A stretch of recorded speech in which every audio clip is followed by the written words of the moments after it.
Morgan's face flushed. "You're twisting my words. I was acting to protect the integrity of our premium cabin." The passenger was clearly out of place. Out of place, James repeated, writing the phrase down deliberately. "And what in your professional assessment makes someone out of place in first class?" Morgan hesitated, suddenly aware of the trap. "It's not about race, if that's what you're implying. It's about presentation behavior, the whole package." James leaned forward. "Ms. Bennett, we've received detailed accounts of this incident from multiple sources, including Purser Rodriguez and passenger Thomas Blackwell.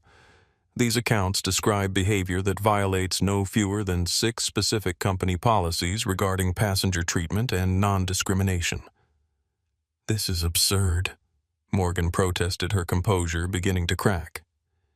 "I've been with Pinnacle for 22 years. I know how to manage my cabin.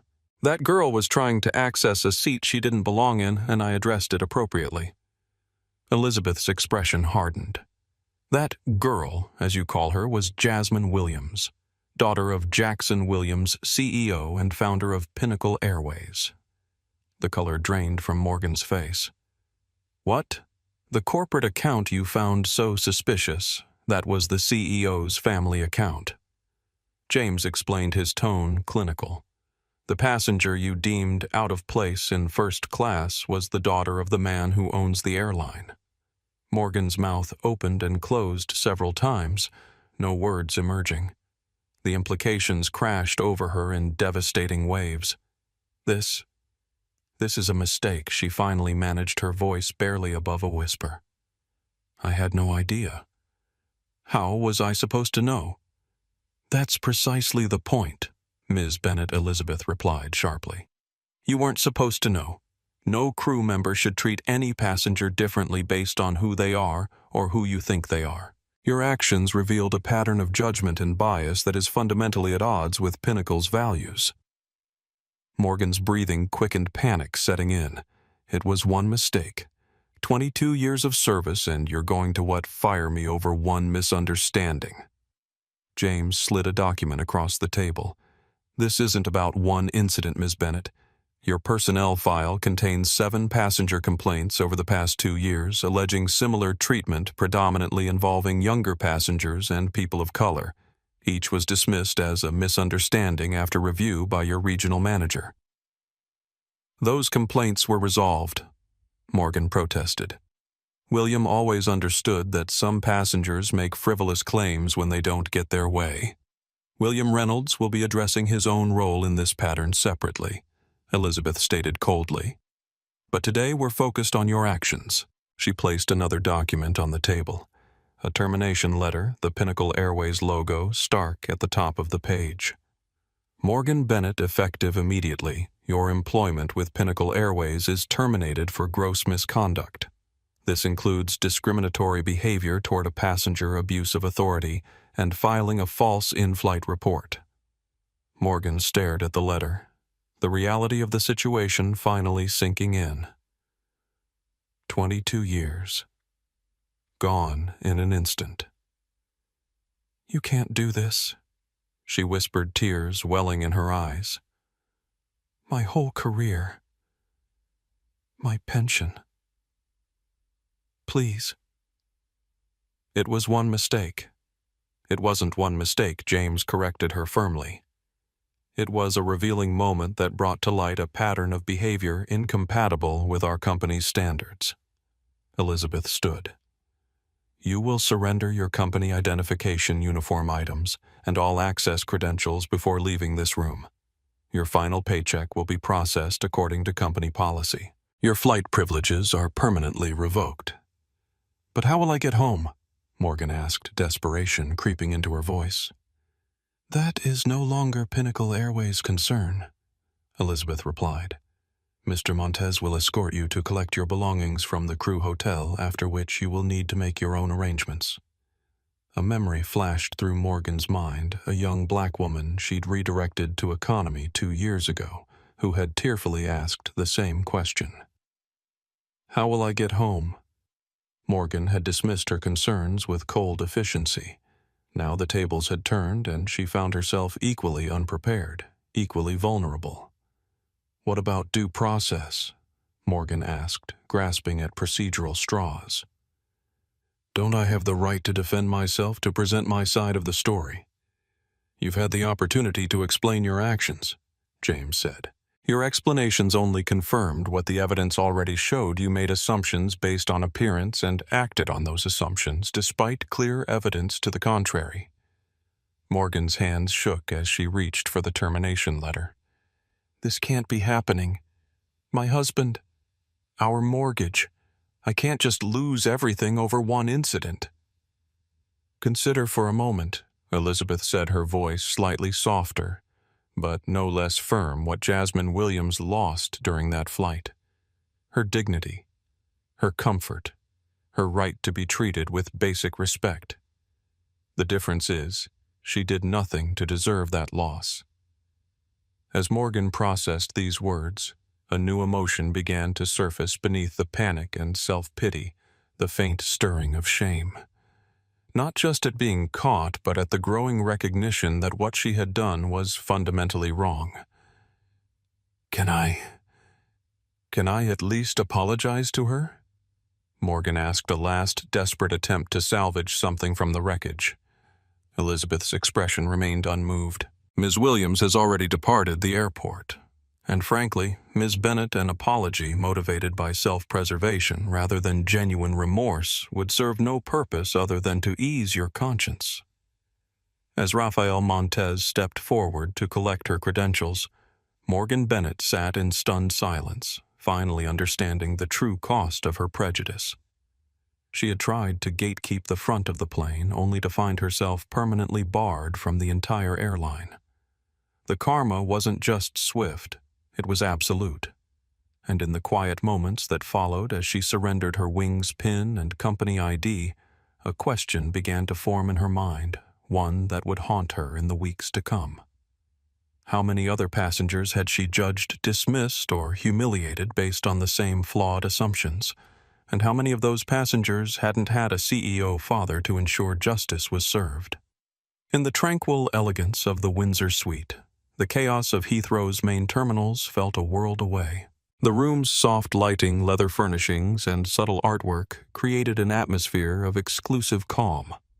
A spread of fresh pastries, fruit, and coffee had been arranged on a sideboard, though neither Jasmine nor Jackson had shown much interest in the refreshments. They sat in plush armchairs angled toward each other, the morning light streaming through tinted windows that overlooked the bustling tarmac below. Jackson listened intently as Jasmine recounted the full experience of her flight, from the initial confrontation with Morgan to the quiet acts of kindness from Camila and Marco. The worst part wasn't even being moved to the back, Jasmine explained, cradling a cup of untouched tea. It was the way she looked at me, like my very presence in first class was suspicious, like I was trying to cheat the system somehow. Jackson's jaw tightened, but he remained silent, allowing his daughter to express her feelings without interruption. And then there was the walk. She continued, her voice quieter now. Being paraded past all those passengers in business class, everyone wondering what I'd done wrong. I kept my head up, but inside. She trailed off, shaking her head. The dreams came back last night, she admitted after a moment, setting down her teacup. The ones where I'm running down hallways that never end. The ones where everyone's staring, but I can't find the exit. Jackson reached across to take her hand, his heart breaking at the vulnerability in her voice. These were the dreams she'd had as a child, after similar experiences. Dreams he'd hoped she might outgrow, but knew she probably never would, in a world that continued to question her belonging. You shouldn't have had to endure any of it, Jackson said finally, his voice controlled but edged with anger. It represents a failure at every level, from individual judgment to company oversight. Jasmine studied her father's face. What's happening to her? To Morgan. She's being terminated, Jackson replied simply. Effective immediately. Jasmine nodded slowly. She had expected as much, but found no satisfaction in the knowledge. And then what? We fire one flight attendant, and everything's fixed. A small, proud smile touched Jackson's lips. His daughter had always possessed an ability to see beyond immediate reactions to underlying structures. It was what made her interest in architecture so fitting. "No," he acknowledged. "That's just the beginning. We have a much deeper problem to address." He reached for his tablet and pulled up the document he'd been working on during his flight. "I've been developing something I'm tentatively calling the Jasmine Initiative, a comprehensive approach to identifying and eliminating bias throughout our operations." Jasmine's eyes widened slightly.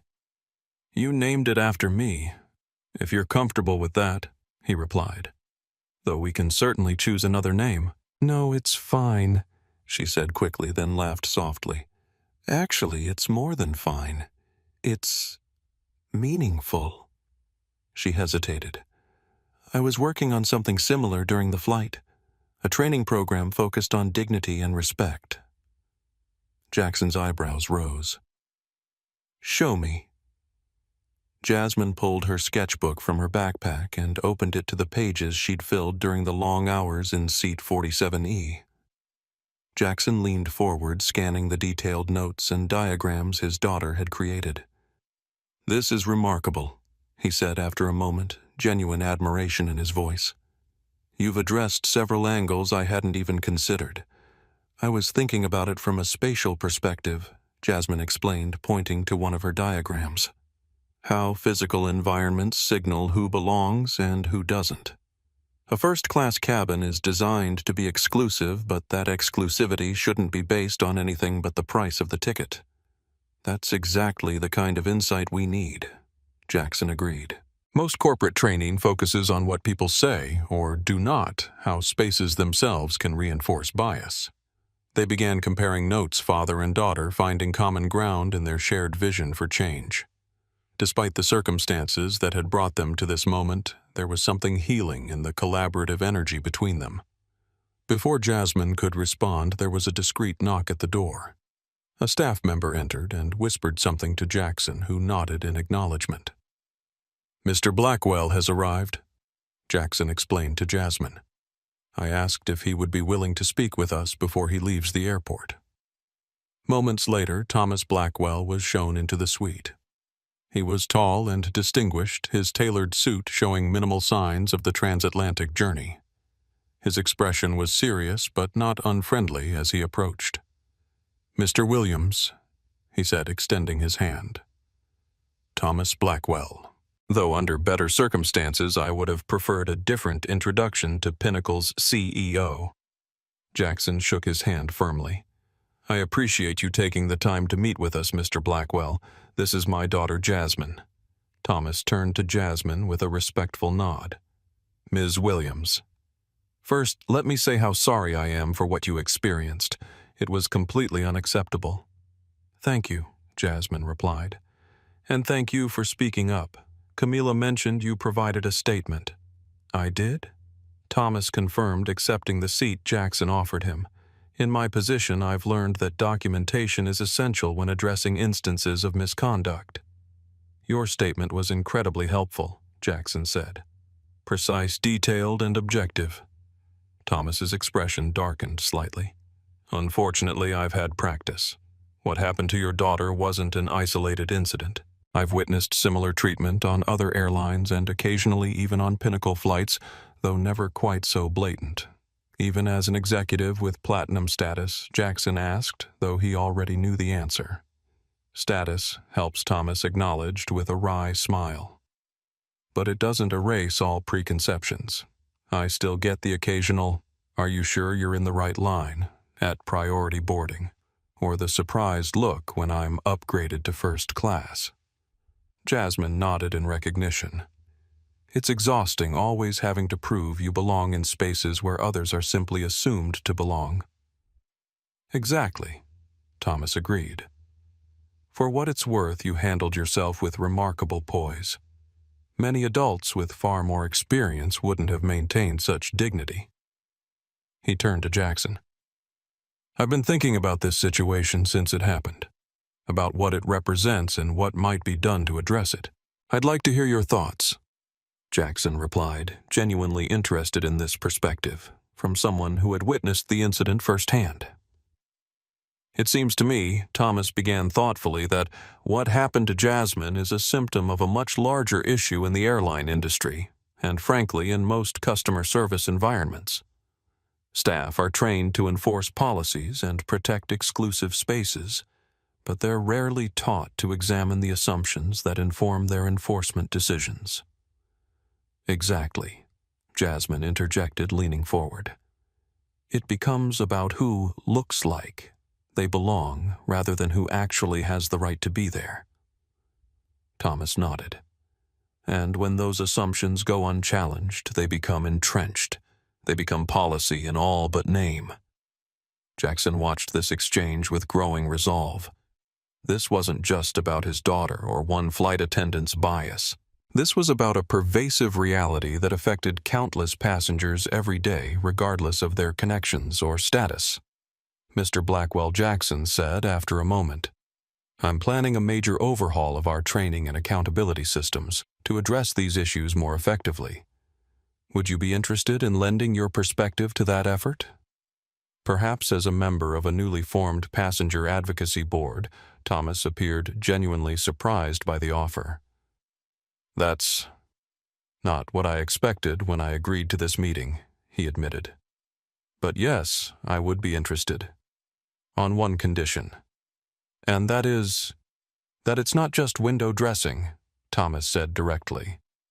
"I've seen too many corporations launch initiatives with great fanfare only to quietly abandon them when media attention fades or costs mount." "I can assure you," Jackson replied with equal directness, "this will not be a public relations exercise. The changes we implement will be substantial, measurable, and permanent." Thomas studied Jackson's face for a moment, then nodded. "In that case, I'm in. My assistant will be shocked. I typically avoid committee work like the plague." This drew a small laugh from both Williams. The tension in the room had eased, replaced by a sense of shared purpose. Now, Jackson said, gesturing to the untouched breakfast spread, "Can I offer either of you something to eat, Jasmine? You must be starving after that flight." "Actually, I am," she admitted. "Airline food and economy is even worse than I remembered." As they helped themselves to the fresh pastries and fruit, the conversation turned to more immediate matters: Jasmine's program at Oxford Thomas's business in London, the logistics of getting Jasmine settled in her accommodation. But beneath this ordinary exchange ran a current of significance. In this quiet VIP suite, far from corporate boardrooms and press conferences, a coalition was forming, one that would soon reshape not just Pinnacle Airways, but potentially the standards of the entire industry. "One last thing before we part ways," Jackson said as their meeting drew to a close. "Morgan Bennett has been terminated effective immediately. But I want you both to understand that I see her actions as symptomatic of deeper issues within our company culture. The real work is just beginning." Jasmine nodded, meeting her father's eyes with understanding. "That's exactly what I was hoping you'd say." 1 week later, the Pinnacle Airways boardroom in New York hummed with tension. The long mahogany table was surrounded by the 12 board members, their expressions ranging from concerned to openly hostile. Jackson Williams stood at the head of the table, his presence commanding attention even before he spoke. On the wall-mounted screen behind him was the first slide of his presentation, "The Jasmine Initiative, Transforming Company Culture from the Ground Up." "Ladies and gentlemen," Jackson began, his voice measured but resolute, "thank you for convening this emergency session.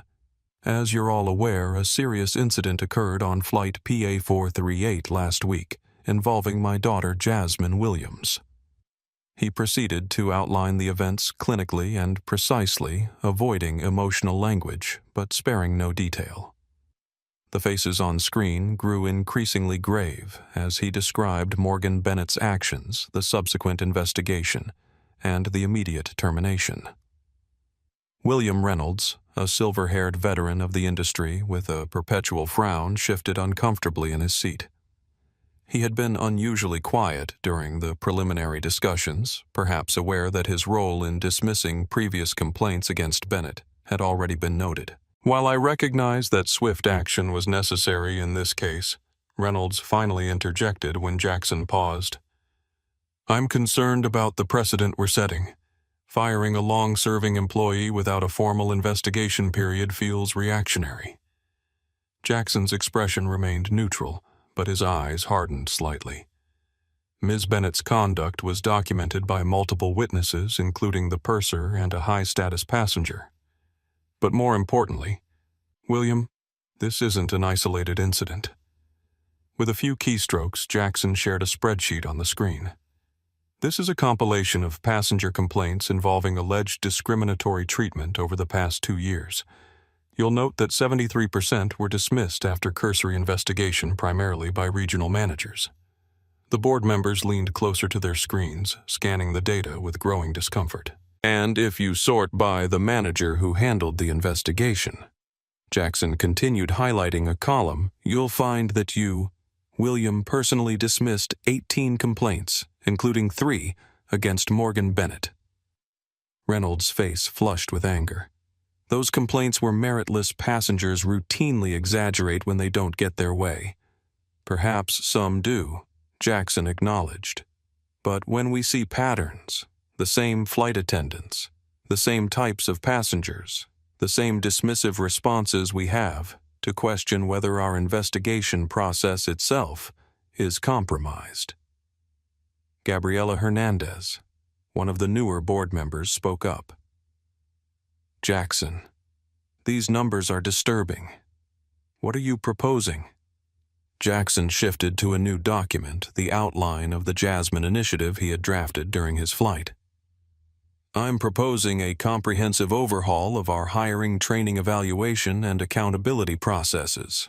This incident has exposed fundamental flaws in our approach to diversity and inclusion, flaws that not only hurt our passengers but ultimately damage our brand and business.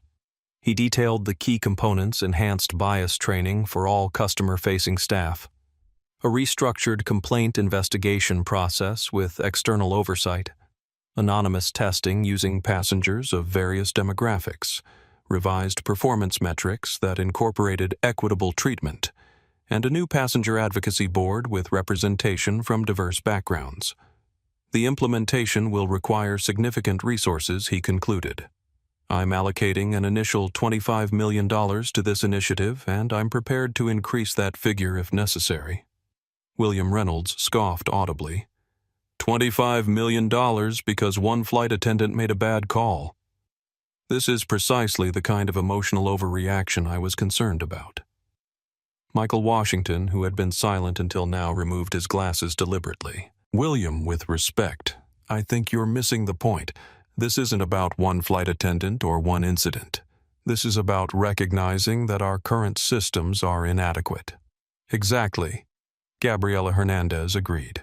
And frankly, as the only Hispanic woman on this board, I can tell you that what happened to Jasmine Williams isn't surprising to me. It's just that most passengers who experience this kind of treatment don't have direct access to the CEO. Reynolds's expression darkened further. So we're going to restructure our entire operation based on anecdotal complaints. This feels like a solution in search of a problem. I have the data right here, Jackson replied calmly, highlighting another section of the spreadsheet. In the past year, we've received over 300 complaints, specifically mentioning discriminatory treatment. Of those, only 11 resulted in any substantive action. That's not anecdotal, William. That's a pattern. Reynolds shook his head stubbornly. Passengers complain about everything these days. If we chase down every grievance... This isn't about every grievance. Jackson interrupted his patience, visibly thinning. This is about a specific category of complaints that point to a fundamental failure in our service model. When passengers are being treated differently based on how they look rather than their ticketed status, we have a serious problem. The tension in the room was palpable now. Several board members exchanged uncomfortable glances, clearly sensing the growing rift between Jackson and Reynolds. William Jackson continued, his voice level again. I understand your concerns about cost and process, but I want you to consider something. What happened to my daughter wasn't just a bad call. It was a revealing moment that exposed flaws in how we train our staff, how we investigate complaints, and how we hold people accountable for upholding our values. Reynolds appeared unmoved. Values are important, Jackson, but they don't pay the bills. This initiative is going to drain resources, distract from operational priorities, and potentially alienate staff who feel they're being unfairly scrutinized. Jackson leaned forward, his calm demeanor giving way to a rare flash of intensity. William, let me be absolutely clear. This is not up for debate. I've shared these plans with you as a courtesy, but I am moving forward with or without board approval. A tense silence fell over the virtual meeting. However, Jackson continued, his voice level again. I would prefer to have your support. This isn't just about doing what's right, though. That would be reason enough. It's about protecting and strengthening our business. Every passenger who experiences discrimination becomes not just a lost customer, but an advocate against our brand. The board members exchanged glances, the weight of the decision evident in their expressions. I'd like to call for a vote, Gabriella suggested, to formally endorse the Jasmine Initiative and allocate the requested resources. Reynolds made one final attempt. This is being rushed. We should form a committee to study the issue more thoroughly before committing such significant resources. Michael Washington shook his head. With respect, William, that approach, forming committees, conducting studies, delaying action, is precisely how institutions perpetuate the status quo. I second Gabriella's motion for an immediate vote. The board secretary called the roll. One by one, the members voiced their positions. When the final vote was tallied, the result was clear: 10 in favor, 1 abstention, and 1 opposed, William Reynolds standing alone in his resistance. The motion carries, the secretary announced formally. The board endorses the implementation of the Jasmine Initiative and the allocation of designated funds. Jackson nodded, satisfaction evident in his expression. Thank you for your support. I'll provide weekly progress reports as we move forward. As the meeting concluded and most members signed off, Reynolds remained, his expression a mixture of frustration and calculation. You're making a mistake, Jackson, he said once they were alone on the video call. This isn't about improving service. It's about imposing a political agenda on a business that should be focused on operational excellence. Jackson studied the man he'd once considered a mentor, now revealed as the guardian of a status quo that had failed too many passengers. William, he replied evenly, I've always respected your business acumen. But in this case, you're wrong. This isn't political. It's personal, not just for me and Jasmine, but for every passenger who's ever been made to feel they don't belong in a seat they paid for. Reynolds' expression hardened. This won't end here, you know. The board may have rolled over today, but there will be pushback. From staff, from management, from shareholders who question why we're spending millions on sensitivity training instead of fleet expansion. I'm counting on it, Jackson said, surprising the older man. Because that pushback will reveal exactly where the resistance to change lives in our organization. And once it's visible, it can be addressed. He leaned closer to the camera. You built an airline that prioritized profit over people, William. I'm rebuilding one that recognizes we can't have one without the other. Without waiting for a response, Jackson ended the call. The screen went black, reflecting his own image back at him, determined, resolute, and fully aware that the real battle was just beginning. The vote was a victory, but it was only the first step in a much longer journey. Changing policies was relatively straightforward. Changing hearts and minds would be far more challenging. His phone buzzed with a message from Jasmine. How did the board meeting go? He typed a simple reply. They're on board. The real work begins now. Her response came seconds later. I never doubted it.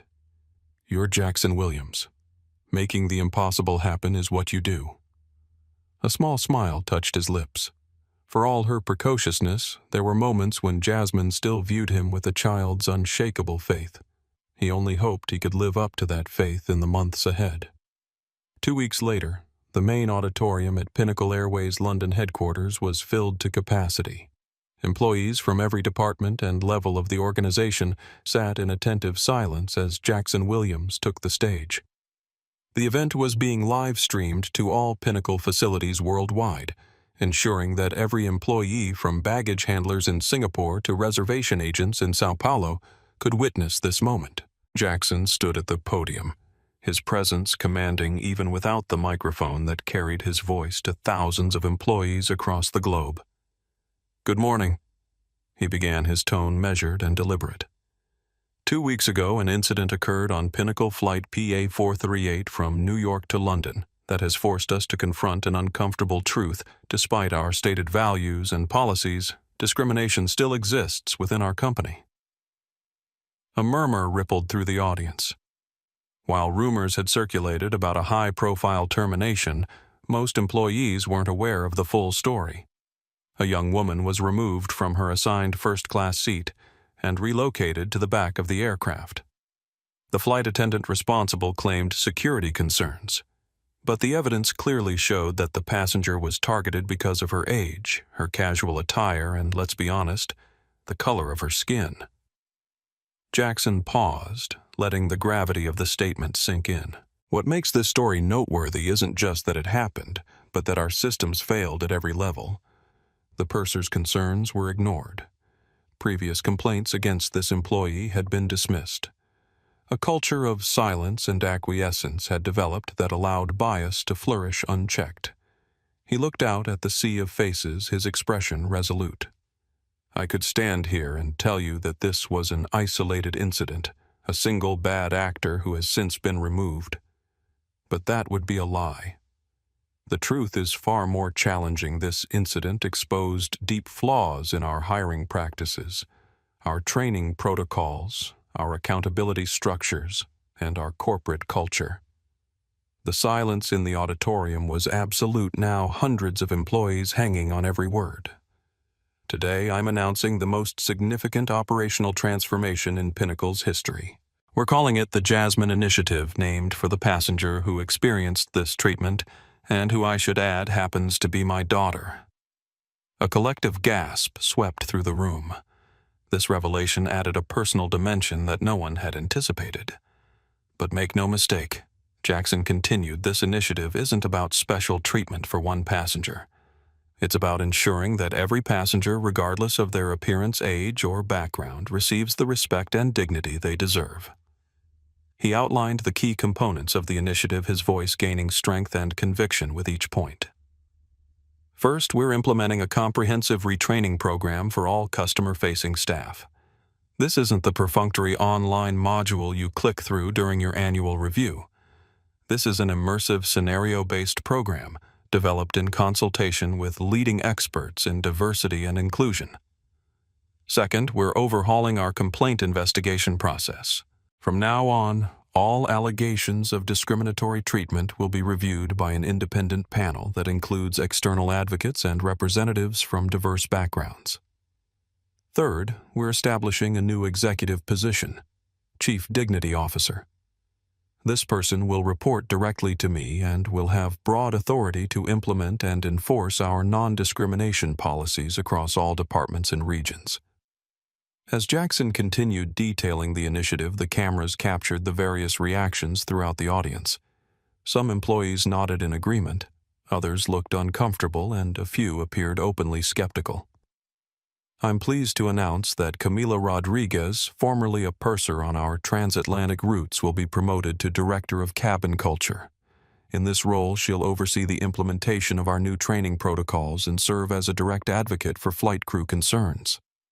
In the front row, Camila sat straighter, surprise and pride evident in her expression. She had expected recognition for her actions on PA438, but nothing of this magnitude.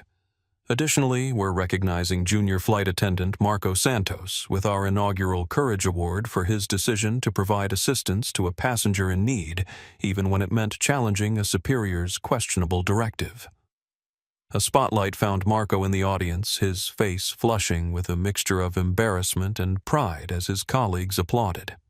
But perhaps most importantly, Jackson continued, once the applause subsided, we're creating a new passenger advocacy board comprised of frequent flyers from diverse backgrounds who will provide ongoing feedback on our practices and policies.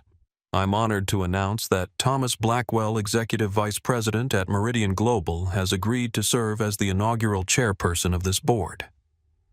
Thomas, seated in the VIP section, nodded in acknowledgement as the cameras found him. Now I know that change is difficult. Jackson acknowledged, his tone softening slightly. Some of you may be wondering why we need such sweeping reforms. Others may feel that we're overreacting to a single incident. I understand those concerns. He stepped away from the podium, moving to the center of the stage to address the audience more directly. But I want you to consider this. For every incident that comes to light, how many go unreported? For every passenger with a direct line to the CEO, how many simply vow never to fly with us again? And most importantly, what is the human cost of allowing these patterns to continue? The auditorium remained silent, the weight of these questions settling over the assembled employees. This initiative will require substantial investment, $25 million initially, with more to follow as needed. It will demand time, energy, and a willingness to examine uncomfortable truths about ourselves and our institution. But I believe it's not just the right thing to do morally. It's essential for our long-term success as a business. Jackson returned to the podium for his conclusion. Pinnacle Airways was founded on a simple promise to provide exceptional service to every passenger on every flight every day.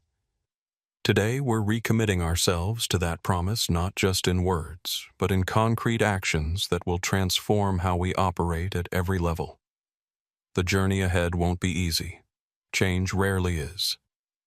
But I'm asking each of you to join me in building an airline where dignity isn't a luxury reserved for certain passengers, but the foundation of everything we do. As Jackson finished speaking, the auditorium erupted in applause, tentative at first, then building to a thunderous ovation. Not every employee was equally enthusiastic. Cameras caught William Reynolds in the executive section clapping with visible reluctance.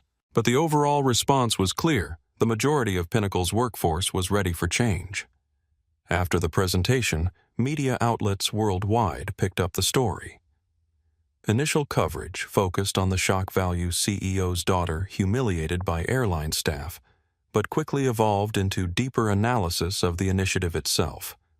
Industry experts debated whether such extensive reforms were necessary or sustainable, while diversity advocates hailed Pinnacle as setting a new standard for corporate accountability.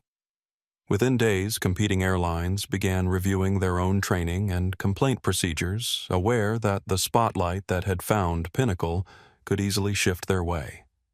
For Jackson Williams, watching the ripple effects spread through the industry, the public response was secondary. What mattered most was the text he received from Jasmine that evening after the announcement. Watched your speech online. Proud doesn't begin to cover it. This is exactly what I hoped for. Not just consequences for one person, but real change for everyone. This is what leadership looks like. Those words, more than the board's approval or the media's praise, told him he was on the right path. Part 4. The Transformation. The ancient spires of Oxford University reached toward a cloudless June sky as Jasmine Williams made her way across the cobblestone courtyard of Magdalen College. 3 weeks had passed since the incident on flight PA-438, and while the memory hadn't faded, it no longer dominated her thoughts. Instead, she found herself absorbed in the summer program that had brought her to this historic institution, the intensive study of architectural history that would lay the groundwork for her undergraduate studies in the fall. The lecture hall for today's session was housed in a building that dated back to the 15th century, its stone walls almost humming with centuries of accumulated knowledge. Jasmine settled into her seat, pulling out her notebook and the well-worn copy of the 4 books of architecture by Palladio that had become her constant companion. Professor Eleanor Hammond entered the room with her characteristic energy, her silver hair swept into an elegant knot, eyes bright with enthusiasm despite her 60-plus years. She had taken a particular interest in Jasmine, recognizing not just her technical talent, but her unique perspective on the relationship between architecture and social dynamics. "Good morning, everyone." Professor Hammond began surveying the 24 students gathered before her. "Today we're continuing our exploration of architectural exclusion, the ways in which the built environment can reinforce social hierarchies and power structures." Jasmine felt a familiar tightening in her chest. The topic hit closer to home than the professor could know. From the imposing facades of government buildings designed to intimidate the common citizen to the subtle ways public spaces can be rendered inhospitable to certain populations, architecture has long been a tool for determining who belongs and who doesn't. As the lecture proceeded, Jasmine found herself viewing the material through the lens of her recent experience. The first-class cabin of an aircraft was in its way an architectural space designed to separate and elevate wide aisles. Private pods, exclusive lavatories, all creating a physical manifestation of status and privilege. When Professor Hammond opened the floor for discussion, Jasmine raised her hand. "Yes, Ms. Williams. I've been thinking about transitional spaces." Jasmine began choosing her words carefully. Places like airport terminals, train stations, and aircraft interiors, spaces that aren't permanent but still communicate powerful messages about inclusion and exclusion. Professor Hammond nodded encouragingly. "An interesting focus. Please elaborate." "These spaces often contain very clear demarcations, physical barriers, separate entrances, restricted zones. But I'm particularly interested in how the human gatekeepers of these spaces can either reinforce or subvert the architectural intent." By gatekeepers, you mean security personnel, receptionists, flight attendants, people whose job involves controlling access to certain spaces. They make judgment calls about who looks like they belong, often based on unexamined biases. A murmur of recognition passed through the classroom.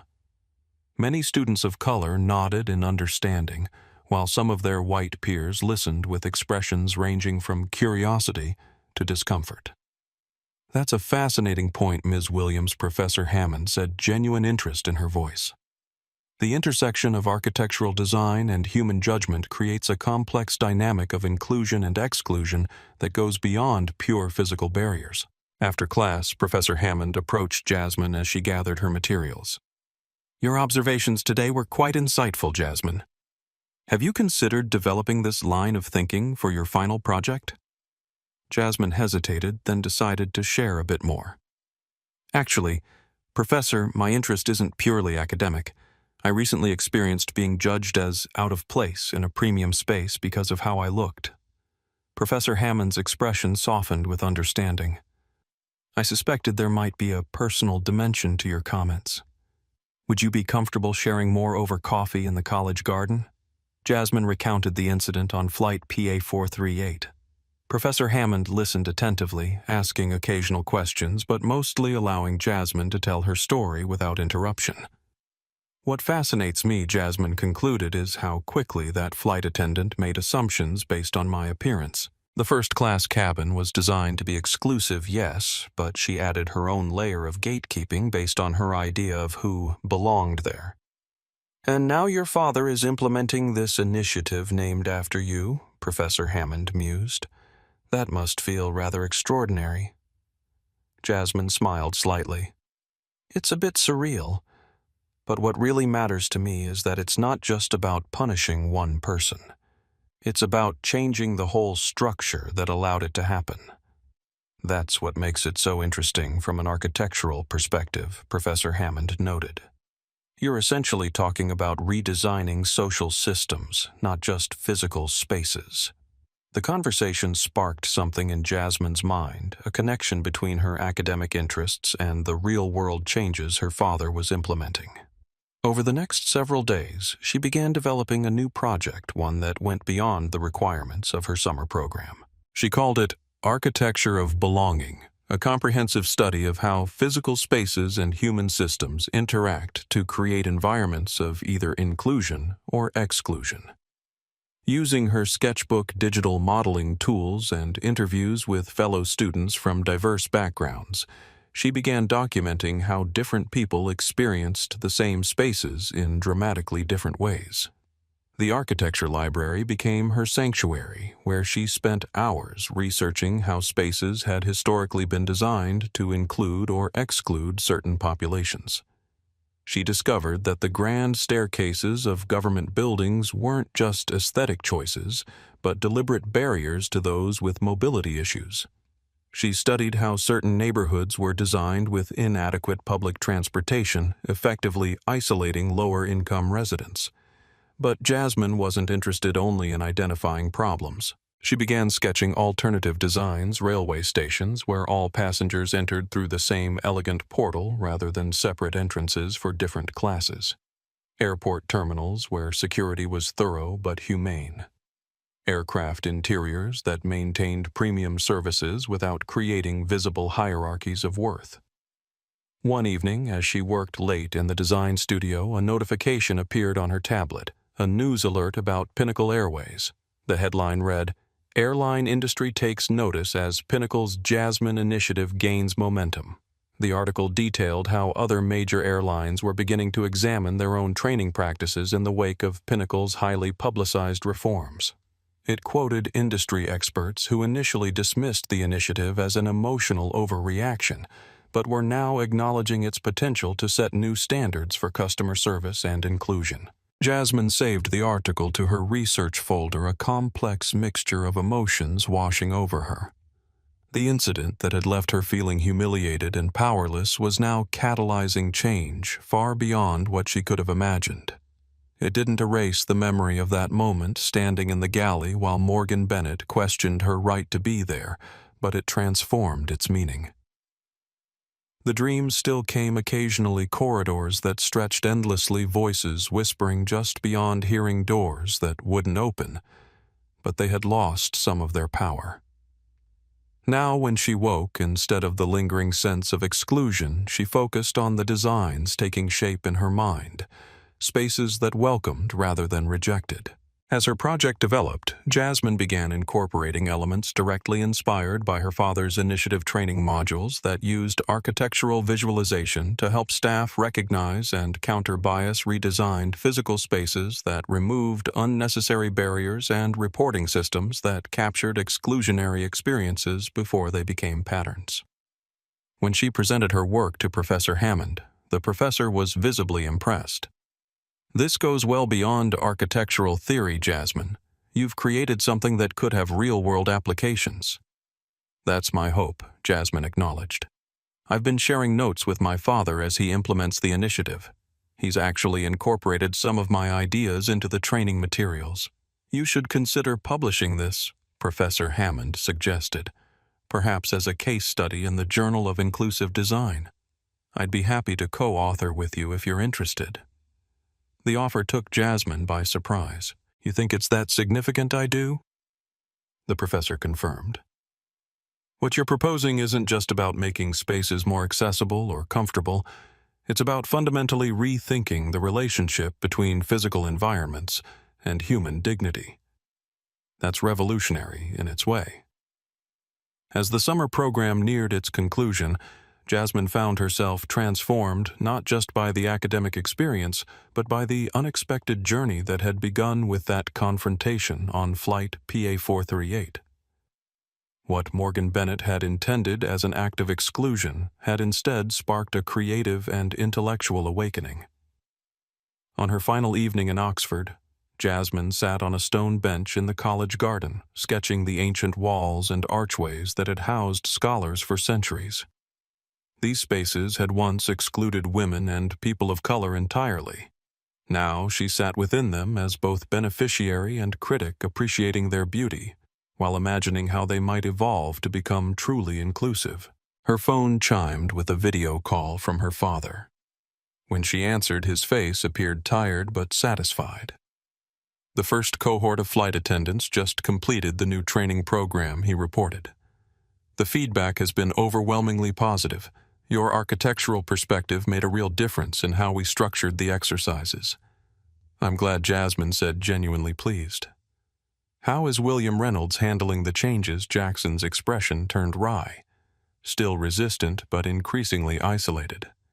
When the preliminary customer satisfaction numbers came in showing a 15% improvement, he had less ground to stand on. And the industry response, better than expected. 3 other airlines have reached out about licensing elements of our training program. The ripple effect is beginning. They talked for a while longer about the details of implementation, the challenges, and small victories. It was a conversation between collaborators as much as father and daughter, and Jasmine felt a deep satisfaction in this new dimension of their relationship.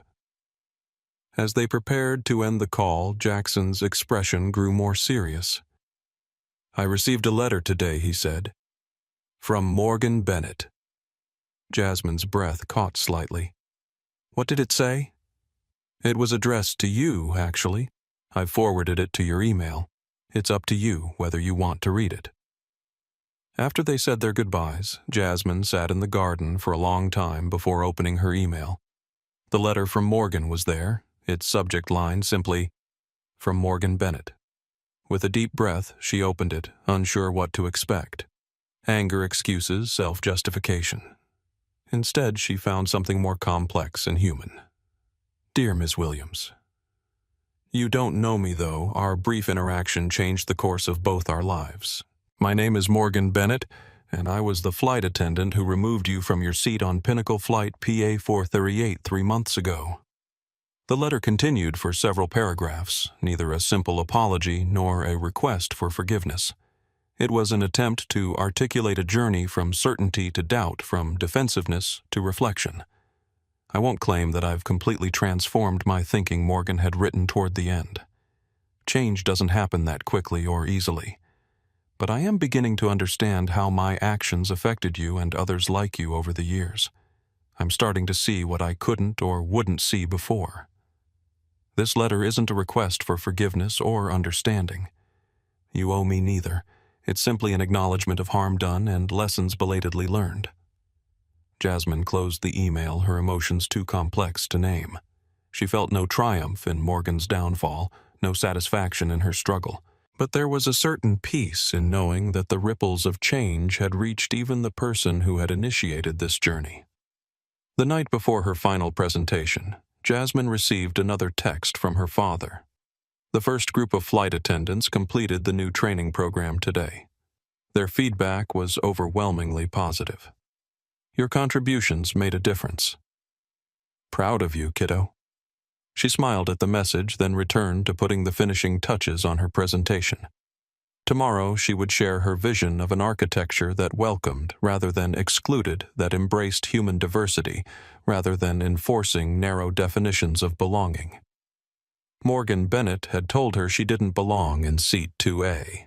Now she was redesigning the entire aircraft, metaphorically speaking, so that everyone would belong everywhere. The training room at Pinnacle Airways New York headquarters buzzed with nervous energy as 25 flight attendants ranging from recent hires to veterans with decades of experience settled into their seats. Unlike traditional corporate training sessions with their sterile PowerPoints and role-play exercises, this room had been transformed into something far more immersive. The walls displayed life-sized photographs of diverse passengers, different ages, races, styles of dress abilities. Their expressions captured in moments of uncertainty, hope, anxiety, and expectation. Headphones sat on each desk along with tablets containing the day's materials. Camila Rodriguez, newly appointed Director of Cabin Culture, stood at the front of the room projecting a calm confidence despite the magnitude of what they were undertaking. This was the first full implementation of the Jasmine Initiative's cornerstone training program, and its success or failure would set the tone for everything that followed. Good morning, everyone. Camila began, her voice warm but authoritative. Welcome to the first day of our new dignity-centered service training. This isn't going to be like any corporate training you've experienced before." She gestured to the photographs surrounding them. "These are real Pinnacle passengers photographed during their travels with us. They've agreed to share their stories as part of this program. Before we begin, I want to acknowledge something important. This training might make some of you uncomfortable. It might challenge beliefs you hold or practices you've long considered appropriate. That discomfort is not just normal. It's necessary for genuine growth." A hand went up from the back of the room. It belonged to Kevin Matthews, a senior flight attendant with 18 years of experience, known for his by-the-book approach and occasional resistance to change.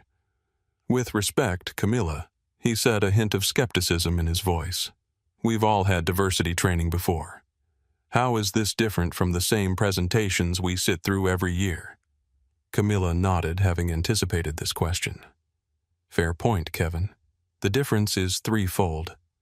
First, this isn't a one-day workshop that you'll forget by next week. This is a comprehensive 4-week program with ongoing support and accountability measures. Second, this training was developed with direct input from passengers who have experienced discrimination, airline staff at all levels, and external experts in behavior change, not just corporate compliance officers checking boxes. And third," she added with a slight smile, "there will be no PowerPoints with clip art and bullet points. Instead, you're going to hear directly from passengers through these headphones, experience situations through virtual reality, and engage in candid conversations about real incidents that have occurred on our flights." Kevin seemed slightly mollified, though not entirely convinced. "Now," Camilla continued, "I'd like everyone to put on your headphones. You're about to hear the voice of a passenger describing their experience on a Pinnacle flight 3 months ago. Please, just listen." As the attendants donned their headphones, a young woman's voice filled their ears, measured, articulate, but carrying an undercurrent of hurt. She described boarding a flight, excited for her journey, only to be questioned, doubted, and ultimately removed from her assigned seat, based solely on assumptions about her appearance. Though Jasmine Williams wasn't identified by name, this was her story told in her own words. As the recording played, Camilla watched the expressions of the attendants shift from initial detachment to growing discomfort, and in some cases to recognition and genuine empathy. I kept my head high as I walked through the business class cabin. Jasmine's voice continued, but inside I felt stripped of my dignity. It wasn't just about the seat. It was about being judged, being found wanting, being told I didn't belong in a space I had every right to occupy. When the audio ended, the room remained silent for several long moments. "That was a real passenger on a real Pinnacle flight," Camilla finally said. "And what happened to her wasn't an isolated incident. It was the culmination of patterns that had been developing and going unchallenged for years." Kevin shifted uncomfortably in his seat. "I assume this passenger was the CEO's daughter, the one we've heard about." "Yes," Camilla acknowledged, though that's not relevant to the harm she experienced. With respect, Kevin countered, "It seems very relevant. Most passengers don't have a parent who can implement million-dollar training programs when they're treated poorly." Camilla nodded, acknowledging his point. "You're absolutely right, Kevin. Most don't. Which is precisely why this initiative matters so much.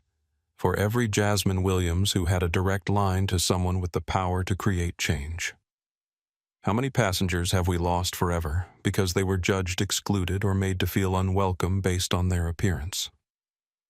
The room fell silent again as the implications of this question settled over the group.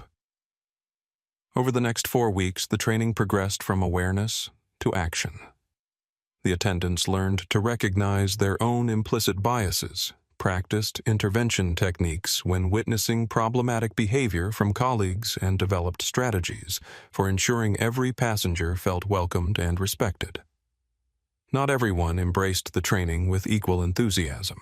Some, like Kevin Matthews, initially bristled at what they perceived as criticism of their professional conduct. Others worried about new expectations, compromising safety protocols, or operational efficiency. I understand the concern Camilla acknowledged during a particularly tense discussion in week 2. But dignity and safety aren't competing priorities, they're complementary. When passengers feel respected and valued, they're actually more likely to comply with safety instructions and cooperate during difficult situations. Gradually, even the most resistant participants began to engage more constructively. The turning point for Kevin came during a session featuring Thomas Blackwell as a guest speaker. As an executive with platinum status, Kevin had assumed Thomas would share his frustration with what some staff viewed as political correctness, interfering with established procedures. Instead, Thomas recounted multiple instances when he had been questioned, redirected, or scrutinized despite his status, expensive suit, and professional demeanor. He described the cumulative psychological toll of constantly having to prove he belonged in spaces where others were automatically welcomed. The thing is, Thomas concluded, looking directly at Kevin, I can handle it. I've developed strategies over the years. But should I have to? Should anyone? And what about the passengers who don't have my resources or position? How many of them simply walk away, never to return to your airline, their dignity bruised, their trust broken? After that session, Kevin approached Camilla. I think I get it now, he admitted. It's not about special treatment for certain passengers. It's about removing the extra barriers some passengers face that others never even see. By the end of the 4 weeks, the transformation was remarkable. The final assessment involved realistic scenarios with actors playing passengers in various situations. Staff who had once relied on rigid procedures and unexamined assumptions now demonstrated flexibility, empathy, and a newfound awareness of how their words and actions impacted passengers' sense of belonging. Meanwhile, across the organization, other aspects of the Jasmine Initiative were taking root. The newly established complaint investigation process, overseen by an independent panel that included external advocates, was addressing issues that would previously have been dismissed or buried. The anonymous testing program, using passengers of various demographics to evaluate service consistency, was providing valuable data on areas still needing improvement. Not every change was smooth. Some longtime employees, uncomfortable with the new expectations, chose to leave the company. Others, like William Reynolds, remained but continued to voice skepticism about what they viewed as excessive focus on sensitivity at the expense of operational priorities. During a tense executive meeting 6 weeks into the initiative, Reynolds made his position clear. While I support the general principle of treating all passengers with respect, I'm concerned that we're creating an environment where staff are afraid to enforce necessary rules for fear of being labeled discriminatory. The newly appointed Chief Dignity Officer, Dr. Amara Johnson, a former professor of organizational psychology with extensive experience in corporate transformation, addressed his concern directly. Mr. Reynolds, we're not asking staff to abandon rules or procedures.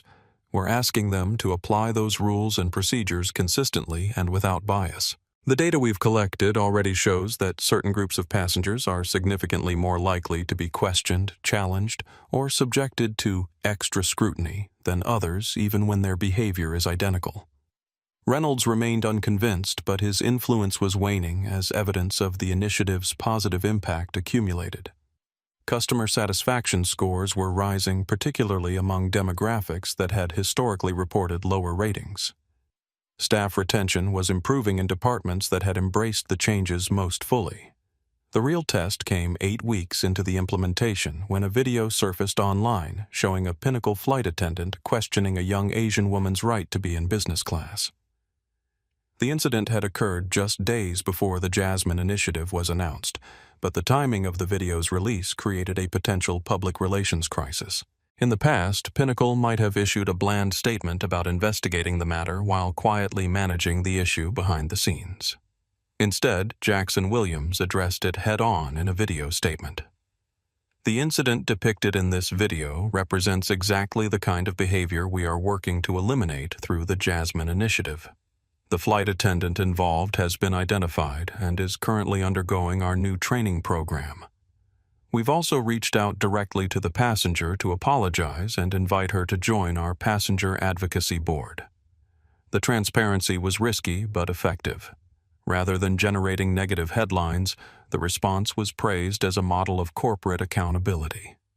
The passenger involved a medical student named Lisa Tanaka, not only accepted the apology, but agreed to participate in future training sessions, sharing her experience directly with staff. 3 months after the initiative's launch, Camila Rodriguez presented the preliminary results to Jackson Williams in his Manhattan office. The numbers are promising. She reported sliding a tablet across his desk. Passenger complaints related to discriminatory treatment are down 64% across all routes. Staff engagement scores are up 27%, with the biggest improvements among those who initially seemed most resistant to change. Jackson nodded, pleased but not surprised. And the training program, we've now cycled 40% of our customer-facing staff through the full program. The feedback has been overwhelmingly positive, even from skeptics like Kevin Matthews. In fact, Camila added with a smile, Kevin has asked to be considered for a role as a training facilitator for future cohorts. That's significant, Jackson acknowledged. When your strongest critics become your advocates, you know you're making real progress. There's one other development you should be aware of, Camila continued. Several other airlines have reached out to inquire about licensing elements of our training program. United Skies and Transglobal have both expressed particular interest. Jackson leaned back in his chair, considering the implications. Competitors wanting to adopt our approach. I'd call that validation. So would I. Camila agreed, though some of the board members might question sharing our competitive advantage. This was never about competitive advantage, Jackson said firmly. It was about doing what's right and hopefully raising standards across the industry. Draft licensing terms that are fair but accessible. I want these practices to spread. As Camila left his office, Jackson turned to the framed photograph on his desk, Jasmine at her high school graduation, radiant with accomplishment and possibility. What had begun as a father's anger at his daughter's mistreatment had evolved into something far more significant, a fundamental reimagining of what air travel could and should be for every passenger. The Jasmine initiative wasn't just changing Pinnacle Airways, it was beginning to change the entire industry. And that, Jackson reflected, was a legacy worth building. The apartment was smaller than Morgan Bennett had ever imagined living in at this stage of her life, a one-bedroom unit in a modest building in Queens, far from the doorman-attended high-rise she had called home during her 22-year career with Pinnacle.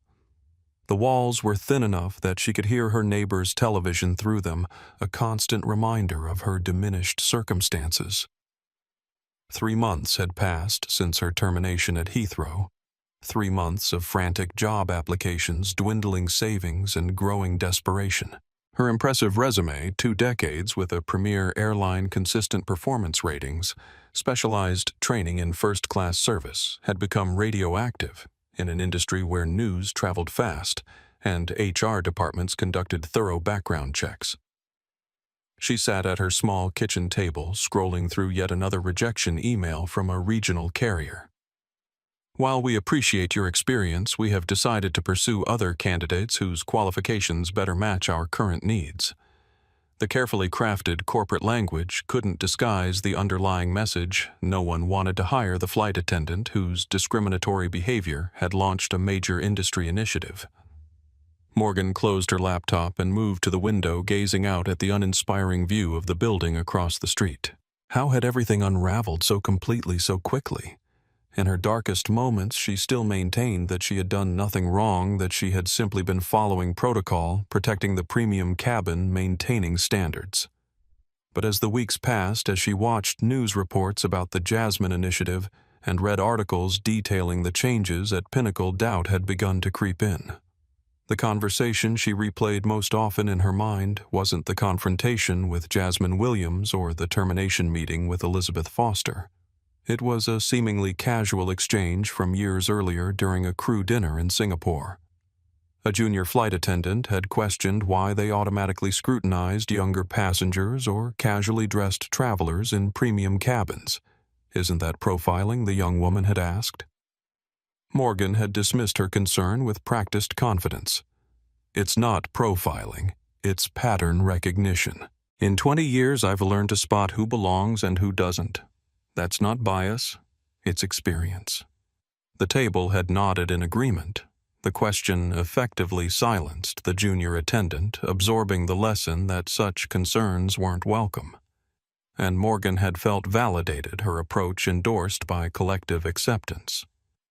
Now, alone in her apartment, that memory carried a different weight.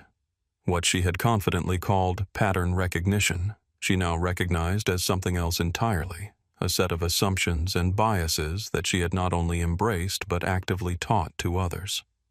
The realization wasn't sudden but gradual, seeping into her consciousness as she watched the world continue without her, as she saw Pinnacle Airways transform its practices and policies in direct response to her actions. One evening, as she prepared dinner, the doorbell rang, an unusual occurrence, since she rarely received visitors in her new neighborhood. Through the peephole, she saw a woman in her early 60s, smartly dressed in a simple pantsuit. "Who is it?" Morgan called. "My name is Diana Williams. I'd like to speak with you, Ms. Bennett." Morgan's heart lurched. Williams, the same last name as the girl on the plane as the CEO. What was this? Some kind of further humiliation or punishment? With trembling fingers, she opened the door, partway chain still in place. "What do you want?" The woman met her gaze steadily. "I'm Jasmine's mother. May I come in? I think we should talk." Against her better judgment, Morgan unlatched the chain and opened the door. Diana Williams entered with quiet dignity, declining Morgan's awkward offer of tea or coffee. "I'll be direct." "Ms. Bennett," Diana said once they were seated in Morgan's small living room, "I'm not here on behalf of Pinnacle Airways or Jackson. They don't know I've come." "Then why are you here?" Morgan asked, genuinely confused. "Because I believe in restoration, not just punishment," Diana replied. "What you did to my daughter was wrong. The consequences you've faced are deserved. But I'm not interested in your continued suffering." Morgan's defenses rose immediately. "I don't need your pity." "This isn't pity," Diana cut in firmly. "This is an opportunity for you to actually learn from what happened, not just suffer for it." She reached into her bag and withdrew a folder. "I'm a professor of sociology at Columbia. I teach about structural inequalities and how they manifest in everyday interactions.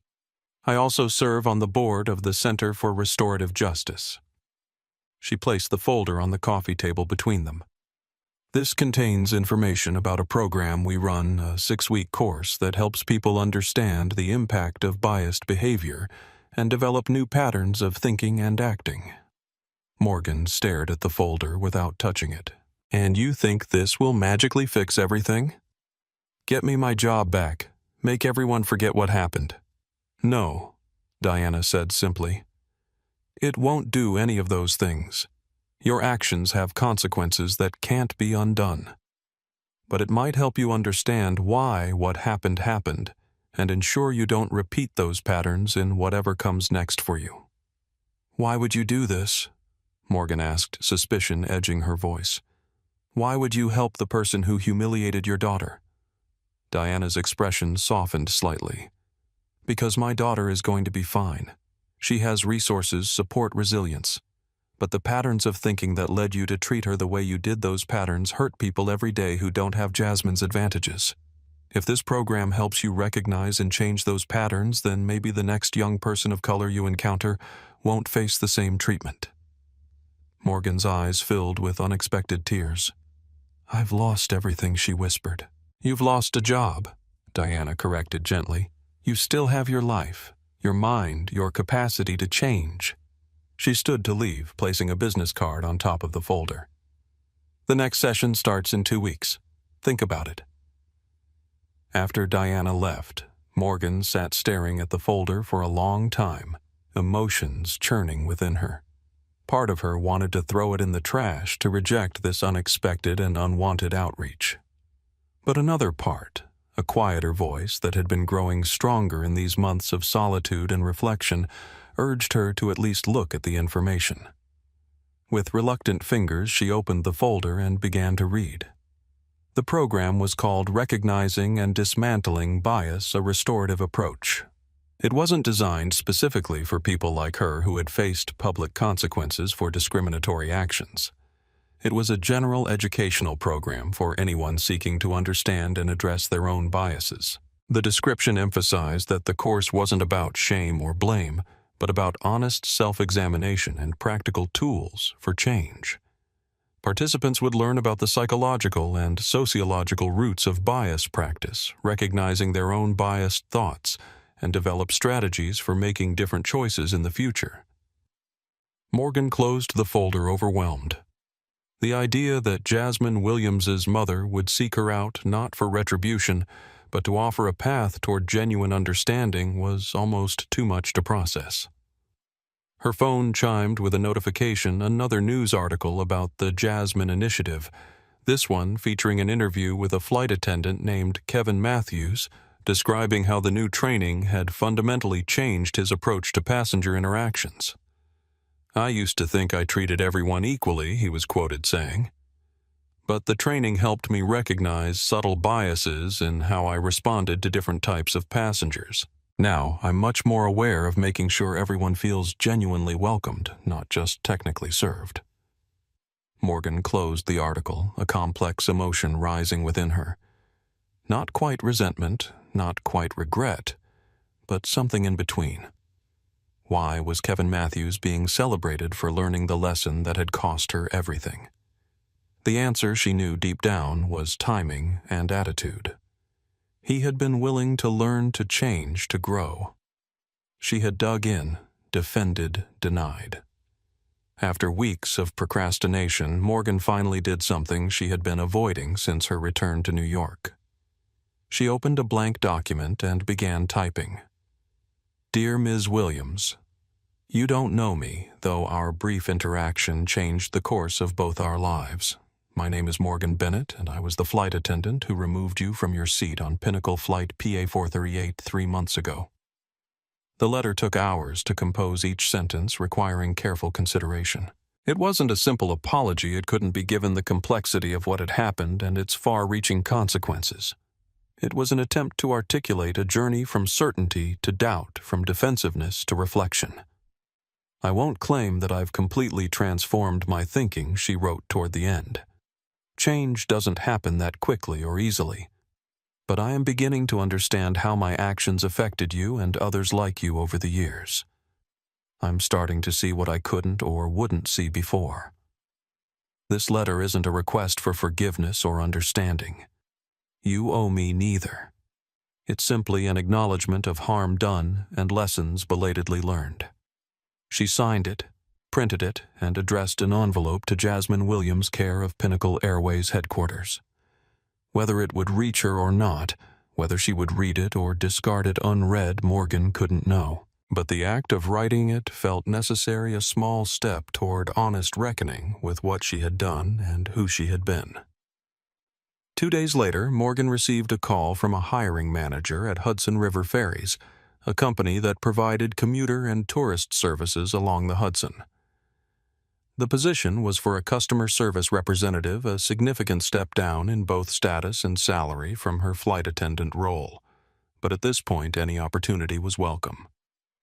"Your airline experience is impressive," the manager said, "but I have to ask about the gap in your employment record." Morgan took a deep breath.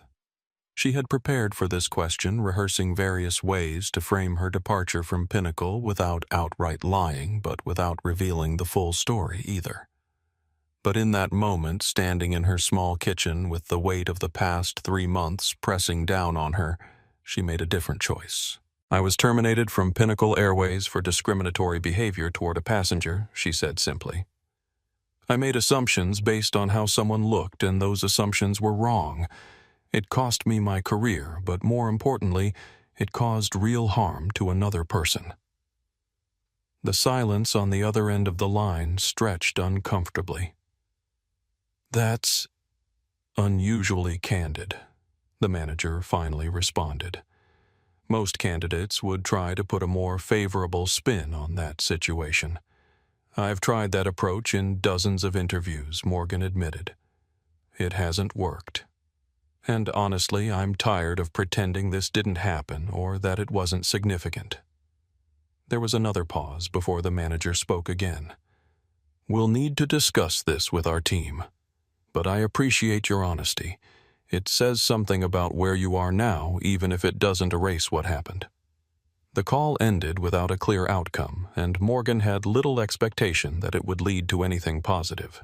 But for the first time in months, she felt the faintest sense of forward movement, not redemption, not restoration, but perhaps the beginning of a different kind of journey. That evening, as she prepared a simple dinner in her modest kitchen, she found herself reflecting on a question that had haunted her since Heathrow. If she had known who Jasmine Williams was, if she had recognized her as the CEO's daughter, would she have acted differently? The answer she had to acknowledge was yes. She would have welcomed Jasmine with the same effusive courtesy she extended to all passengers she perceived as important or powerful. And that realization contained the essence of what she had failed to understand throughout her career. Dignity shouldn't be a function of status or connection. It shouldn't depend on wearing the right clothes or having the right name or looking the part. It should simply be the baseline, the starting point, the minimum standard for how human beings interact with one another. 2 weeks later, Morgan Bennett walked into a classroom at the Center for Restorative Justice, the folder Diana Williams had given her tucked under her arm. She chose a seat near the back, her heart pounding with a mixture of anxiety and something else, something that felt cautiously like hope. The instructor, a middle-aged black woman with a warm smile and perceptive eyes, began by asking each participant to share why they had come. When Morgan's turn arrived, she took a deep breath. "My name is Morgan Bennett," she said, her voice steadier than she expected. "And I'm here because I finally realized that I've been looking at people through the wrong lens for most of my life. I want to learn to see differently." It wasn't forgiveness or redemption or a neat resolution. It was just a beginning, the first step on what would be a long and often difficult journey. But as the instructor nodded encouragingly and gestured for the next person to speak, Morgan felt something inside her shift, slightly like a door, long stuck, finally beginning to open. Morgan Bennett had learned this lesson at tremendous personal cost. Whether she could translate that costly education into a meaningful change in how she moved through the world remained to be seen. But as the class began in earnest, she felt for the first time since that fateful flight the faint possibility that her story wasn't over, that it might yet contain chapters of growth, understanding, and eventual redemption. 3 days after the first class session, Morgan received a call from Hudson River Ferries. To her surprise, they offered her the customer service position. "Your honesty about your past impressed our team," the manager explained. "We believe in giving people a second chance when they demonstrate genuine accountability."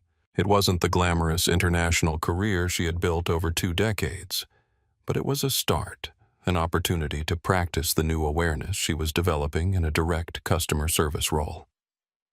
And on her 4th day at the ferry terminal, as she helped an elderly Chinese couple who spoke limited English navigate the ticketing process, treating them with the same care and attention she would have given a corporate executive, Morgan realized something had indeed shifted within her. The lens through which she viewed others was gradually changing, becoming clearer, more humane. She never heard back from Jasmine Williams. The letter she had sent might have been discarded unread, or it might have made some small difference. Morgan would never know, and she came to understand that not knowing was part of her journey too, learning to do the right thing without the guarantee of forgiveness or recognition. The path forward wouldn't be easy or straightforward. Old habits of thought still surfaced, requiring conscious effort to redirect. But with each day, each interaction, each choice to see people first as human beings, rather than as classifications, Morgan Bennett was slowly building a new foundation for whatever came next.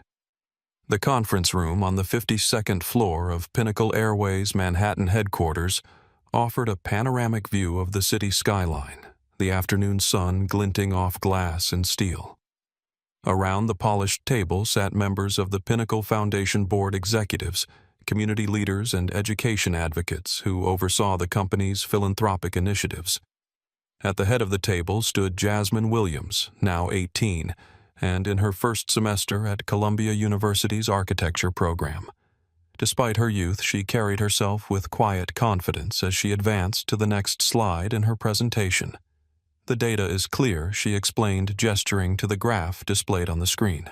"Access to international travel and cultural exchange dramatically increases educational outcomes for students from underserved communities.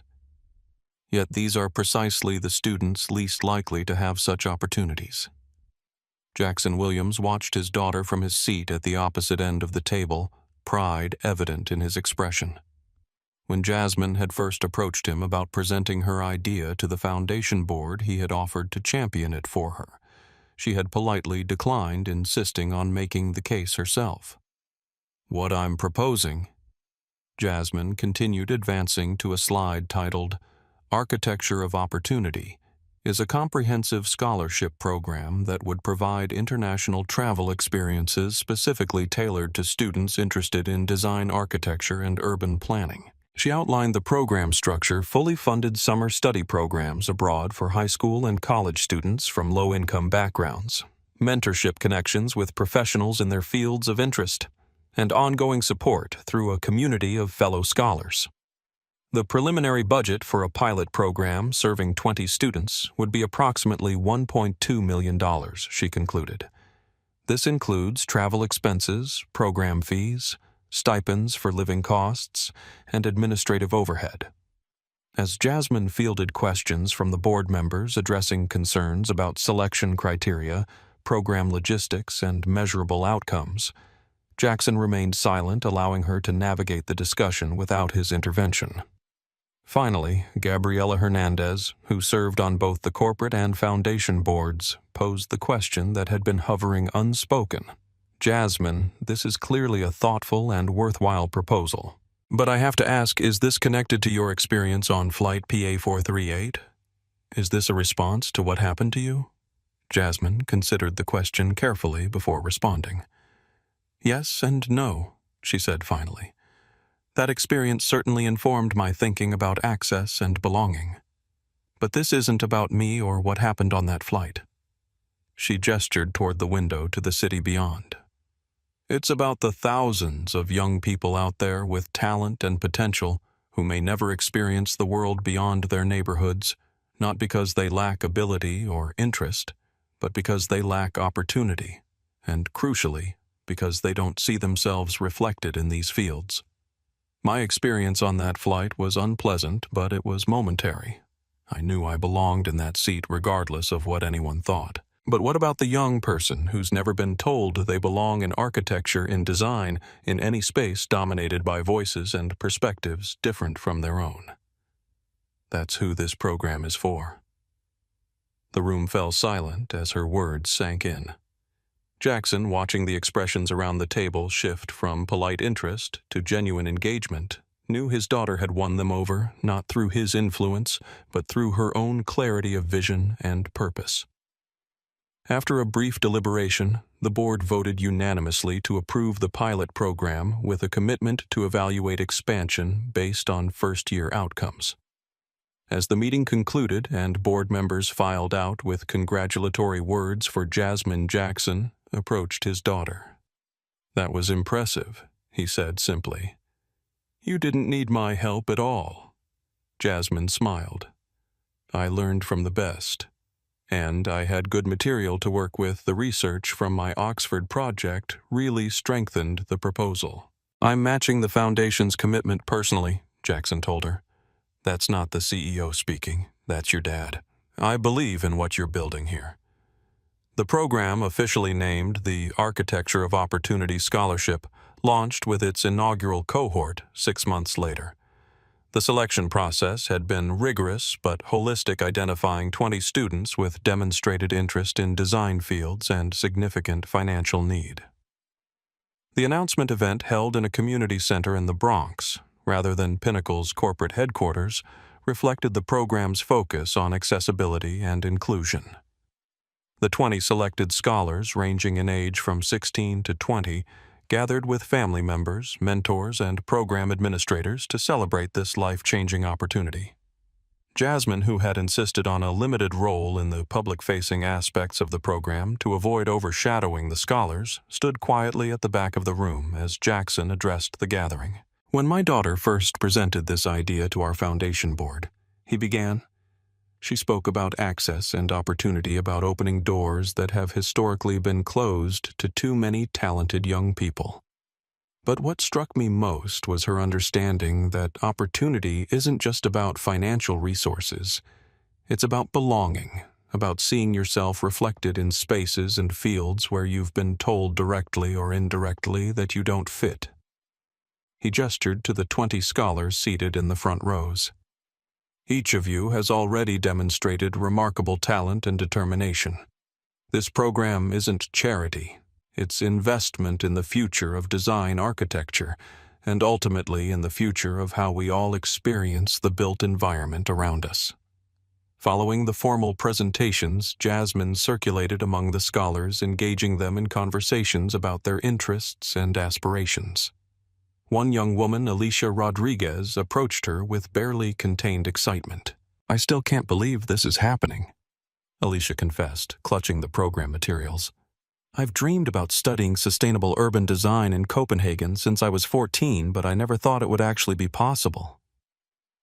"What drew you to sustainable design?" Jasmine asked, genuinely curious. "I grew up in public housing," Alicia explained. "Our building was always too hot in summer, freezing in winter, with poor air quality and high utility bills.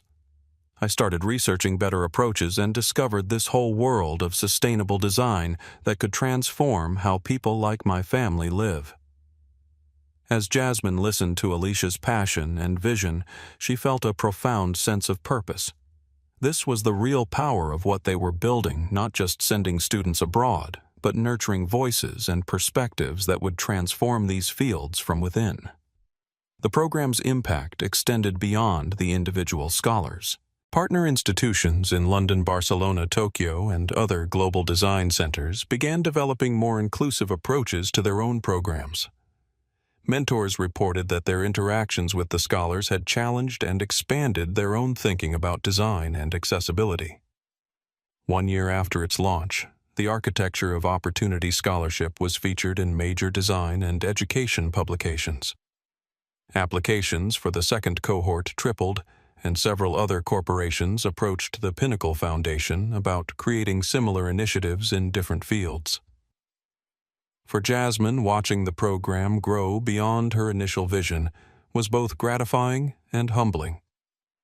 What had begun as a personal response to a moment of exclusion had evolved into something far more significant, a sustainable structure for creating genuine inclusion.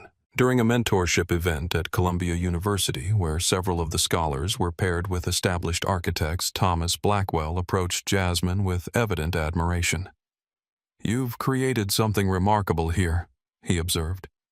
"When we met in that VIP suite at Heathrow, I never imagined this would be the outcome." Jasmine smiled. "Neither did I, honestly. But that's the thing about architecture and about life, I suppose. Sometimes the most challenging sites produce the most innovative designs." Thomas nodded thoughtfully. "Morgan Bennett tried to define where you belonged based on how you looked.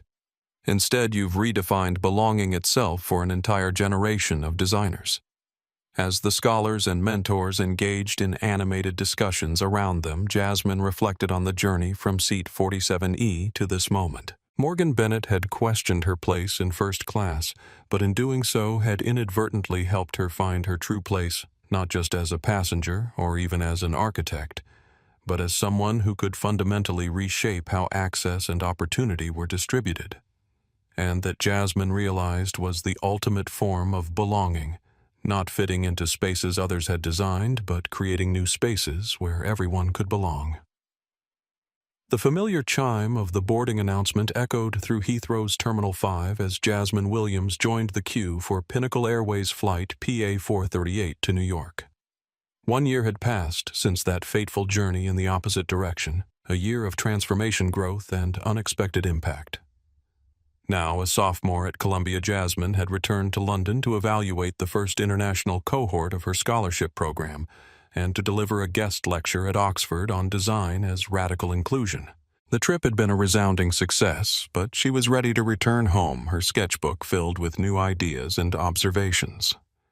As she approached the boarding area, she noticed the subtle but significant changes implemented under the Jasmine Initiative. The boarding announcements emphasized that passengers could board when their group was called, regardless of whether they looked the part for their cabin class, a direct response to the profiling that had occurred a year earlier. The gate agents made eye contact with each passenger, their interactions warm and genuine rather than perfunctory. Most notably, a small placard displayed the dignity pledge that had become standard throughout Pinnacle operations. Every passenger, every journey treated with respect. Jasmine presented her boarding pass first-class seat 2A, just like before, to the gate agent, a young woman whose name badge identified her as Sophia. "Welcome, Ms. Williams," Sophia said with a smile of recognition. "It's an honor to have you on board today." Jasmine returned the smile, appreciating the acknowledgement, but also noting that Sophia was greeting every passenger with similar warmth regardless of their destination in the aircraft. As she settled into her seat, the same one Morgan Bennett had tried to deny her a year ago, Jasmine felt a strange sense of completion, as if a circle was closing. The first-class cabin looked the same with its spacious seats and premium amenities, but the atmosphere felt subtly different, more inclusive, less exclusive. A flight attendant approached young Hispanic with a name badge reading Marco Santos. Jasmine recognized him immediately as the junior attendant who had brought her amenities in economy class during that difficult flight. "Ms. Williams," he said, his eyes lighting with recognition. "I was hoping I'd have the chance to serve you properly this time." "Marco," she replied warmly. "I never got to properly thank you for your kindness last year. It meant more than you know." He shook his head slightly. "No thanks necessary. I just did what anyone should have done, but not what everyone would have done," she pointed out. "I understand you've been promoted." Marco nodded, a hint of pride in his expression. "Senior cabin crew now and part of the training team for the Jasmine Initiative. It's been transformative, not just for the airline, but for me personally." As Marco continued with his pre-flight duties, Jasmine noticed a young man boarding barely 20, wearing worn jeans and a hoodie, carrying a battered guitar case. He glanced at his boarding pass with evident nervousness, clearly uncertain about whether he was in the right place. Marco approached him immediately. First time in first class, he asked, his tone friendly and welcoming.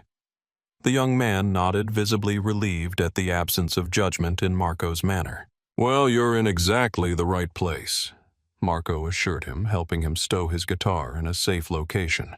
"Seat 3B, right over there. Can I get you something to drink before takeoff?" Jasmine watched this interaction with quiet satisfaction. A year ago, that young musician might have faced the same scrutiny and suspicion she had encountered. Today, he was being welcomed with the same respect and courtesy extended to every passenger. As the cabin filled, Thomas Blackwell arrived, taking his seat across the aisle from Jasmine. They had maintained a professional connection over the past year, with Thomas serving as both an advisor to the Architecture of Opportunity Scholarship and a vocal advocate for the Jasmine Initiative within the broader business community. "Feels a bit like déjà vu, doesn't it?" he commented as he settled in. "Same flight, same seats, but a very different atmosphere." "Night and day," Jasmine agreed. "And not just in visible ways." "Did you see the quarterly report my father released yesterday?" Thomas nodded. "Impressive numbers. Passenger satisfaction up 28% overall, with the most significant gains among younger travelers and people of color. Staff retention improved by 15%, and most tellingly, bias-related complaints down by nearly 70%. And all that while maintaining profitability, Jasmine added. Which matters, because it means these changes are sustainable. The aircraft began its pushback from the gate, the engine's gentle rumble signaling the beginning of their journey home. As they taxied toward the runway, Jasmine opened her tablet to review notes from her Oxford lecture. The title slide displayed a rendering of her latest design concept, a public space explicitly created to welcome diverse users with flexible configurations that accommodated different needs without segregation or special accommodation. You know, Thomas said thoughtfully, glancing at her screen when most people experience discrimination. The best outcome they can hope for is an apology and perhaps some compensation. You've managed to transform an individual wrong into institutional change. That's remarkable. Jasmine considered his words. It wasn't just me. It was my father's willingness to listen and act. It was people like you and Marco choosing to speak up rather than stay silent. It was the thousands of passengers who had experienced similar treatment but never had a platform to share their stories. True, Thomas acknowledged. But it still started with you, with your dignity in that moment and your vision afterward. As the aircraft accelerated down the runway, lifting smoothly into the London sky, Jasmine gazed out at the city below, growing smaller as they climbed. She thought about the young scholarship recipients she had just met, each with their own dreams and potential. She thought about Marco Santos, transformed from a hesitant junior attendant to a confident leader. She thought about the young musician with his guitar, welcomed without question into a space where he might once have been challenged. And yes, she even thought about Morgan Bennett, wondering where she was and whether she had found a path forward after that catastrophic error in judgment. Jasmine had received her letter 6 months earlier, not a request for forgiveness, but an acknowledgement of harm done and lessons learned. She hadn't responded, feeling that the letter itself was complete in its purpose without requiring further exchange. What had begun as a humiliating experience in Seat 47E had catalyzed changes that now touched thousands of lives daily. The Jasmine Initiative had spread beyond Pinnacle Airways, with elements of its training and accountability practices being adopted by competitors across the industry. The architecture of Opportunity Scholarship was preparing to welcome its third cohort, with an expanded focus on underrepresented voices in design fields globally. All because one flight attendant had looked at a young black woman and decided she didn't belong in first class. As the aircraft leveled at cruising altitude, Marco approached with a warm towel and a genuine smile. "Comfortable, Ms. Williams?" "Perfectly, thank you," she replied. "And please call me Jasmine." "Jasmine," he repeated with a nod of respect. "Welcome aboard. It's an honor to have you flying with us." The simple greeting, the one she should have received a year earlier, carried the weight of everything that had changed. Not just policies or procedures, but hearts and minds. Not just a seat assignment, but a fundamental understanding of what dignity meant in practice. Jasmine settled back in Seat 2A, exactly where she belonged. Not because of who her father was, or what she wore, or how she looked, but simply because that was the seat she had chosen, the journey she had embarked upon, the space she had claimed as her own. And in that claiming, she had opened the door for countless others to do the same. Conclusion. The legacy of flight. PA 438 wasn't confined to corporate policies or training manuals. It lived in the confident stride of Alicia Rodriguez as she presented her sustainable housing design to urban planners in Copenhagen. It resonated in the voice of Marco Santos as he coached new flight attendants to recognize and challenge their unconscious biases. It flourished in the innovative structures Jasmine Williams was beginning to design, buildings that didn't just accommodate diversity, but celebrated and elevated it. What Morgan Bennett had intended as an act of exclusion had instead sparked a movement toward genuine inclusion. The Jasmine Initiative had become more than a corporate program. It was now a benchmark for how organizations could transform culture from within, replacing unexamined traditions with thoughtful, intentional practices that honored the dignity of every individual. As Jasmine's plane soared across the Atlantic, she opened her sketchbook to a fresh page and began to draw not just another building, but a vision of a world where belonging wasn't determined by appearance or assumptions, where spaces welcomed rather than excluded, where dignity wasn't a privilege but a right. Her pencil moved with purpose across the paper, sketching not just what was but what could be a design for a future, where no one would ever again be told they didn't belong in the seat they had rightfully claimed. If this powerful story about dignity bias and transformation resonated with you, please take a moment to like, share, and subscribe. Your support helps us continue to bring meaningful stories like Flight Attendant Denies Black Girl First Class to viewers around the world. By sharing this content, you're helping to spark important conversations about belonging, respect, and inclusion in everyday spaces. These are discussions we all need to be having regardless of our backgrounds or experiences. Subscribe to our channel for more thought-provoking narratives that challenge perspectives and inspire change. Your engagement matters.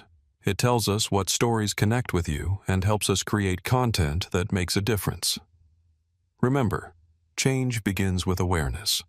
Together, we can build a world where everyone belongs. Thank you for watching.